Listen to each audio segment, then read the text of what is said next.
நம்பிக்கை உள்ளவங்களா இருக்கணும். பாருங்க இன்னொரு வாசனத்தை வாசிக்கலாம். அப்படிக்கல முடிச்சிட்டீங்களா? பாருங்க, மனுஷன் தன் ஜீவனுக்கு ஈடாக என்னத்தை கொடுக்க முடியும்? ஆதலால் விபச்சாரமும் பாவமும் உள்ள எந்த சந்ததிகளும் என்னை குறித்து என் வார்த்தைகளை குறித்து எவன் வெட்கப்படுகிறானோ அவனை குறித்து மனுஷகுமாரன் தம் பிதாவின்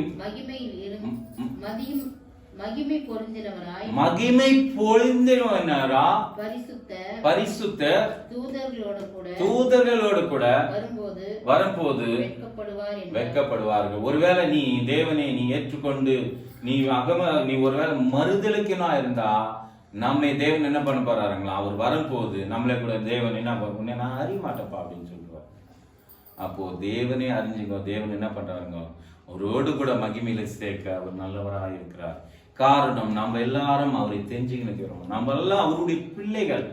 அவர் நம்மை தெரிஞ்சுன்னு இருக்கிறாரு. நீ கேட்டா அவர் கொடுக்குறேன்றாருங்க. நீ என்ன கேட்க போற அவர் இடத்துல? நான் என்ன கேட்க போறேன்? அதுக்காக அவர் காது என்ன பண்றாங்களாம்? திறந்து வச்சுக்கிறாங்க. யாருன்னா திறந்து இருக்க முடியுமா? நீ எப்போ நீ கேட்பா அப்படிங்கிறதுக்காக அவர் என்ன பண்ணிருக்காரு? அவர் காதுகள் மந்தாவில உன் ஜபத்தை தள்ளாத இருக்கிற தேவன் அவர். 34:15 வசனத்துல வாசிக்கும் போது சங்கீதத்துல ஒரு வசனத்தை வாசிச்சலாம் பாருங்க. அது சங்கீதம் 34:15 பாருங்க, வாசிக்கலாம். ஜபத்தை பத்தி சொல்றாங்க. அவர் காது எப்படியாப்பட்டதா இருக்கு? நம்ம ஆண்டவராக பிதாவாக தேவனுடைய வார்த்தை. கர்த்தருடைய கண்கள் நீதிமான்கள் மேல் நோக்கமாகிறது. அவருடைய செவிகள் அவருடைய கூப்பிடுகளுக்கு திறந்துக்குதான். பாருங்க, நீ நான் கூப்பிட்டா அவர் என்ன பண்றாரா? காதை திறந்து வச்சுக்கிறான். செல்போன்ல நம்ம பார்க்கும்போது தூரமாக பேசினா கூட ஒரு சிலருக்கு அந்த மைக்கு போயிட்டு இருந்தா என்ன பண்ணாங்க? கேட்காது. ஆனா நம் தேவன் சொல்றாருங்க, நீ எப்ப கூப்பிட்டாலும் நான் உனக்கு செய்யறதுக்கு நான் ரெடியா இருக்கிறேன், காத்துக்கிறேன். இந்த தேவனை நம்ம கூப்பிட முடியுமா? இந்த தேவனை நம்ம கூப்பிடும் போது ரட்சிப்பு வருது. அதே நேரத்துல நீடிய சாந்தம், பொறுமை, அன்பு, தைரியம், விசுவாசம். அதே நேரத்துல நம்ம இன்னைக்கு இங்க வாய்ந்து நிக்கிறோம்.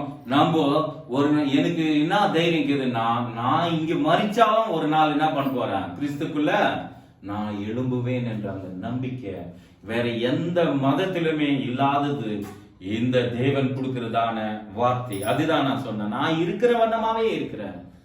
நீங்கள் என்னை விசுவசித்தால் நீங்க தேவனுடைய மகிமை என்ன பண்ணுவீங்க? காண்பீங்க.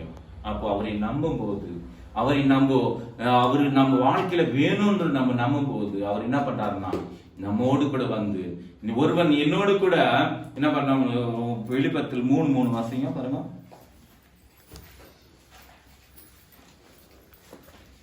மூணு 20 இல்லை 3 பாருங்க.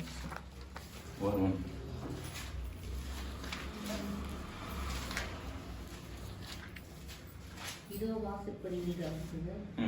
நான் வந்து உங்கள இடத்துல போஜனம் பண்ணுவேன், நீங்க என்ன இடத்துல போஜனம் பண்ணுங்க.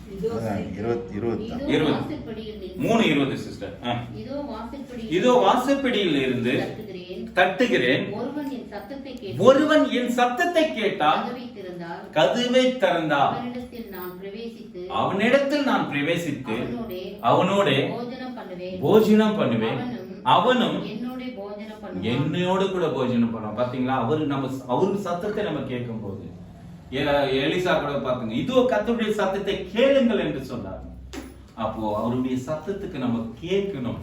காது உள்ளவன் கேட்க கடவுள் போல நாம் அவரோடு கூட நம்ம கதவை திறந்தா, கதவு என்னன்னா நம்ம இதயத்தை திறந்து தேவனே என்னோடு கூட வந்து நீ வாசம் பண்ணுங்க, என்னோடு கூட நீங்க இருங்கோ அப்படின்னு நம்ம வாயில நம்ம அறிக்கையிடும் போது, உன் தேவனாக கர்த்தரை நீ அறிக்கையிடும் போது அந்த ரட்சிப்பு வருதுங்க. ரோமர்ல நம்ம வாசிக்கும் போது 8ஆம் அதிகாரத்துல 5ஆம் அதிகாரத்துல வாசிக்கும் போது அவரை நம்ம அறிக்கைப்படும் போது அவரே உண்மையான தேவன், அவரை நம்ம ஏற்றுக்கொள்ளும் போது, ஒருவன் யாராவது அவர் இடத்துல நம்ம ஜெபம் பண்ணும் போது அவன் எப்படியாப்பட்டவன் மாறுகிறான். ரட்சிப்பின் வஸ்திரத்தை தேவன் என்ன பண்றாரு? அவங்களுக்கு உடுத்ததார் என்று நமக்கு அருமையா போதிக்கப்படுகிறது. காரணம், அவர் ரட்சிப்பின் தேவனா இருக்கிறார். அந்த ரட்சிப்பு மட்டும் இல்லைங்க, நமக்கு சமாதான சந்தோஷத்தை இந்த பூமியிலேயே நமக்கு கொடுக்கிறாருங்க. பாருங்க, அந்த நம்ம சங்கீதம் 37 வாசிச்சிருக்கீங்களா? 5 நிமிஷம் நான் முடிச்சுறேன். அது இல்லைங்க, விட்டத்துல படிச்சிடலாம். கர்த்தரை நம்பி நன்மை செய், தேசத்தின் குடியிருந்து சத்தியத்தை மேய்ந்து கொள். அப்புறம் கர்த்தரிடத்தில் மனமகிழ்ச்சியாயிரு. பாருங்க, அவர் உன் இதயத்தினுடைய வேண்டுதல்களை உனக்கு அருள் செய்வார். நம்ம வேண்டிக் கொள்வது எதுவோ அதை அவர் கொடுக்க அவர் நல்லவராயிருக்கா. நீ என்ன வேண்டிக்கு போற? இப்போ நீ நானும் என்ன வேண்டி இன்னும் வேண்டிக்கினாலும் அவர் கொடுக்க அவர் ஆக முடியும். என் பிள்ளைங்க நல்லா இருக்கணும்னு வேண்டிக்கிறீங்களா? இல்ல நான் இனிமேல நான் எப்படி இருக்கணும்னு உமக்கு தெரியும். ஒண்ணு தேவன் பொறுக்கும் போதே நம்மளுடைய வாழ்க்கையில என்ன பண்ணிருக்கா தெரியுங்களா? அவனுக்கு ஒவ்வொருத்தருக்கும் ஒவ்வொரு ஆற்றலை தேவன் வச்சிருக்காரு. பிறக்கும் போதே கொடுத்துக்கிறாருங்களா?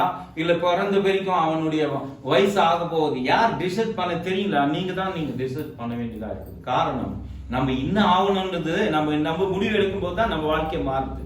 நீங்க முடிவு எடுக்காவிட்டே எதுவுமே பண்ண முடியாது. இப்படி படிக்கணும்னு நினைச்சா நீ படிக்க முடியல. நான் கலெக்டர் ஆகணும்னா கலெக்டர் ஆக முடியும். இல்ல கட்டிக்கு நான் ஏதோ ஒண்ணுல நான் ஒரு பைலட் ஆக போறேன்னு நினைச்சா அது ஆக முடியும். காரணம், மனுஷனால என்ன பண்ண முடியாதுங்க. அவன் என்ன சிந்திக்கிறானோ அந்த ஆற்றல், அந்த மனசு அவனுக்குள்ள வச்சு அவன் ஒரு கோலை நினைக்கிறாங்க. அதனால்தான் கர்த்தரத்தில் 20ஆம் சங்கீதத்தில் 4ஆம் வசனத்தை வாசிக்கும் போது என்ன சொல்றாருங்க பாருங்க, 20:4 నీ కోరికలను సిద్ధింప చేసి నీ ఆలోచనను సఫలపరచును. தமிழ்ல வாசிங்க அப்படியே. 20 சங்கீதம் 4. அவர் உனது மனவிருப்பத்தின்படி உனக்கு தந்துரலி உமது ஆலோசனைகளில் உன் ஆலோசனைகள் எல்லாம் நிறைவேற்றுவார். நீ என்ன ஆலோசனை பண்றியா அதெல்லாம் நிறைவேற்றுவார். அப்போ உன் யோசனையிலே நீ வாழ்ந்துட்டினா ஒன்னும் பிரயோஜனம் இல்லை. அவர் யோசனை அவர் ஆலோசனைக்குள்ள நீ என்ன பண்ணு, ஒத்துக்கொள். அவர் நான் தேவனே நான் இன்னைக்கு என்ன செய்யணும், இப்படி இருக்கணுமா அப்படி இருக்கணுமா என்று அவரிடத்தில் நீ கேளு. இன்னைக்கு காலையில் ஏந்துக்கு நான் தேவனே இன்னைக்கு என்ன செய்யணும், இன்னைக்கு எல்லாம் நான் என்ன பண்ணணும் என்று நீங்க விரும்புவீங்களா? அந்த ஆலோசனைக்கு நான் என்ன பண்றேன், என்னை நான் ஒப்பு கொடுக்குறேன். அப்போ ஒப்பு கொடுக்கும் போது தேவன் என்ன பண்றாரு, நம்மை அருமையா நடத்த அவனால் முடியும். அங்க பேதுரு பார்த்தோம்னா ஒரு வாழ்க்கையில அவருக்கு சொந்தமா ஒரு முயற்சி பண்றாருங்க. அது பார்த்துதான் அவனை சாத்தானே தூரமா போ என்று சொன்னார்கள். உன்னை பார்த்து என்ன பார்த்து தூரமா போ என்று சொல்ல, நீங்க என் பின்ன வந்தீங்கன்னா என் வார்த்தைகளை நீங்க கேட்கும் போது உன்னோடு கூட வந்து நான் என்ன பண்ணுவேன், போஜனம் பண்ணுவேன். நீ என்னோடு கூட வந்து என்ன பண்ணுவ, போஜனம் பண்ணுவேன். நீ ஒருவன் என் சத்தத்தை கேட்டா கதவை திறந்தா, அப்போ நம்ம இதயத்தை திறந்து தேவனே என்னோடு கூட நீங்க வாங்கோ, என் உள்ளத்துல இருங்கோ அப்படி நம்ம சொல்லும் போது தேவன் நம்மோடு கூட இருக்க. அதனால தான் சொன்னாருங்க கடைசியில 28-20ஆம் வசனத்துல சொல்லி இருக்கிறாங்க மத்தியில, நான் சகல நாட்களும் உங்களோடு கூடவே நான் இருப்பேன். அந்த ஒரு வசனத்தை மட்டும் வாசிச்சு முடிச்சிடலாம். ஒரு வசனத்தை வாசிக்கலாம். 28-20 மத்தேயு. நான் உங்களுக்கு கட்டளையிட்ட யாவையும் அவர்களை கைக்கொள்ளும்படி அவர்களுக்கு உபதேசம் பண்ணி உலகத்தின் முடிய பரிந்தும் சகல நாட்களிலும் உங்களோடு கூடனே இருக்கிறேன் என்று என்றார். பாத்தீங்களா, உங்களோடு கூட. அப்போ நம்மோடு கூட வாழ்கிற தேவனே நாம் பற்றி கொள்ளலாம், அவருக்காக வாழலாம். அவரே நமக்கு தேவனா இருக்கிறார். அவர் எந்த கஷ்டனாலும் நம்மை மாற்ற அவர் நல்லவராக. ஒண்ணு மட்டும் நீங்க நினைச்சீங்க, பாதை பத்தி கஷ்டத்தை பத்தி வியாதியை பத்தி பேசாம எல்லாம் போகும், அவர் நாமத்துல எல்லாம் வெற்றி கிடைக்கும், தேவனே என்னை ஆசீர்வதிப்பார் என்று எதி முடியலையோ உம்மால் முடியும் என்று சொல்லுங்க. அவரே உங்களுக்கு கொடுத்து மேலான ஆசீர்வாதங்களை உங்களை நிரப்பி காத்து வைநத்துவார் என்று சொல்லி இந்த வாய்ப்பு தந்த தேவாதி தேவனுக்கு நன்றி சொல்லி மற்றும் அவருடைய வார்த்தைகளை பேசும்படியான அந்த தாய்வுள்ள தேவனுக்கு நன்றி சொல்லி என் வார்த்தைகளை முடித்துக் கொள்கிற தேவனை மகிமைப்படுவாராக. ஆமென்.